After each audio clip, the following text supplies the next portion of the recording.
Salut, j'espère que vous allez bien. C'est Fatal SDC dans Témoignage chrétien. The way your body like find me. I wanna tell you like find me. It's so cocky in it.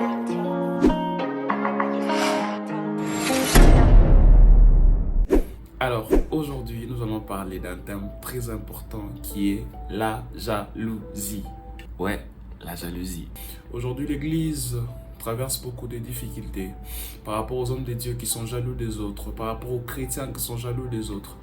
Et aujourd'hui, j'aimerais qu'on en parle, que je vous donne un petit témoignage de moi pour que nous puissions comprendre jusqu'à quel niveau la jalousie peut créer un désastre entre enfants de Dieu, jusqu'à quel niveau la jalousie peut nous empoisonner de l'intérieur pour nous amener en fait à détester certaines personnes, pour nous amener en fait à limiter même certaines personnes, pour nous amener à pécher à l'intérieur face à Dieu. Pourquoi? Parce que l'autre a fait mieux que nous. Si je dois nous raconter ma petite histoire, je me rappelle au début de la structure Influenceurs pour Christ dont je suis le troisième coordonnateur.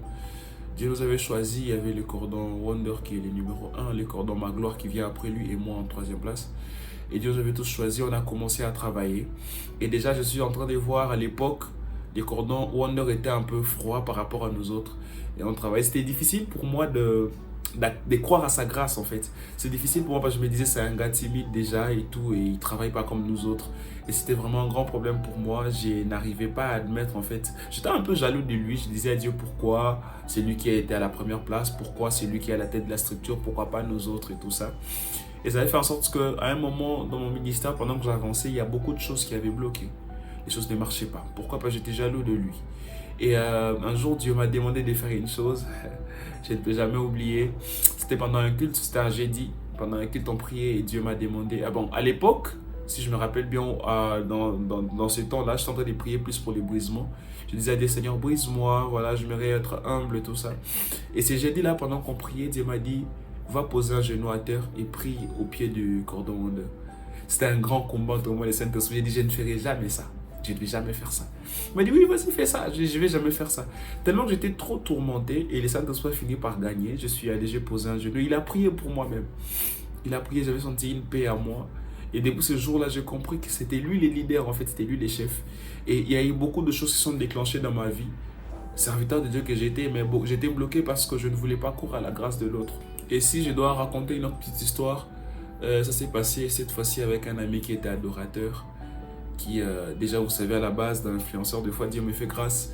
Quand je chante, il y a des choses qui se passent et tout ce qui va avec. Et il y a un ami adorateur qui était venu pour une première fois nous visiter. Il est arrivé, on a donné le micro. Je crois que c'était avant la fin du kilt. Il a commencé à chanter. Il chantait tellement que... Il chantait d'abord des chansons que les gens ne connaissaient pas. Mais il avait une très belle voix et il chantait. Et le Saint-Esprit a commencé à saisir tout le monde. Et j'étais là dans mon coin, je regardais. Je me suis dit, non, c'est elle, on peut faire ça.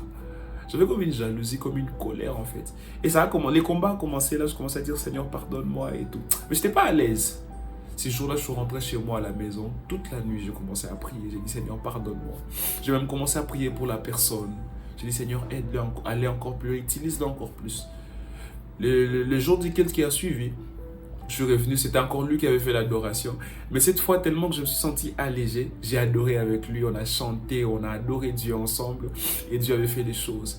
Et c'est là que j'ai compris que en tant qu'enfant de Dieu pour aller loin, en tant que serviteur de Dieu pour aller loin, nous sommes appelés à accepter la grâce des autres. Nous sommes appelés à accepter ce que Dieu fait aussi avec les autres. Parce qu'il y a quelque part où ça ne peut pas être seulement toi, mais l'autre aussi doit travailler. C'est lui qui a été destiné à faire quelque chose, à changer la situation. Alors toi, tu es censé accepter en fait. Ne sois pas jaloux comme Satan qui était jaloux de Dieu, qui voulait avoir la gloire de Dieu. Mais nous connaissons tous la suite. Ne sois pas jaloux comme Saoul, qui était jaloux de David qui venait d'arriver. Vous savez, cela dépend de la saison. Il faut juste être patient. Juste être patient et attendre. Dieu sait ce qu'il fait avec chacun de nous. Évitons d'être jaloux des autres, évitons d'être jaloux dans l'église. Ça apporte la division. Chaque personne a une particularité, chaque personne a une grâce et Dieu utilise qui il veut, quand il veut. Ce n'est pas à toi d'imposer à Dieu pour dire que Seigneur, c'est moi qui travaille ici. Non, c'est Dieu qui juge bon de choisir. Alors, chers enfants de Dieu, ne laissons pas la jalousie en fait nous consumer de l'intérieur. C'est comme un poison. Si nous laissons la jalousie nous consumer de l'intérieur, nous serons aigris. nous serons aigris. Et ça sera comme un poids qui va peser tellement en nous que nous n'allons plus avancer. Nous n'allons plus avancer. Aimons nos prochains. Parce que la jalousie sera en train de détruire même ton ascension. Tu ne feras plus les choses pour la gloire de Dieu, mais tu vas commencer à faire les choses pour prouver aux autres que Dieu t'utilise. Tu vas commencer à faire les choses pour prouver aux autres que Dieu t'utilise toi que les autres. Et quand Dieu utilise les autres à ta place, il y a une certaine jalousie qui va naître. Tu seras comme en train de limiter les autres. Tu auras du mal à accepter la grâce des autres. Comment tu vas avancer? Peut-être que cette personne que Dieu a mis devant toi, c'est par elle, en fait, que la grâce, que ta bénédiction viendra. C'est par elle, en fait, que tu es censé recevoir quelque chose. Mais tant que tu avances dans la jalousie, tu ne recevras pas cette chose venant de Dieu. Et tu vas rester stagnant. Tu vas rester sans avancer dans les domaines spirituels. Et ça sera dangereux pour toi. Évitons d'être jaloux. Aimons plutôt les autres. Vous savez, quand la jalousie vient monter en toi, prie pour la personne. Quand la jalousie vient monter en toi, demande au Saint-Esprit de te donner l'amour, de te donner la force d'avancer. C'est ce que je voulais partager avec nous.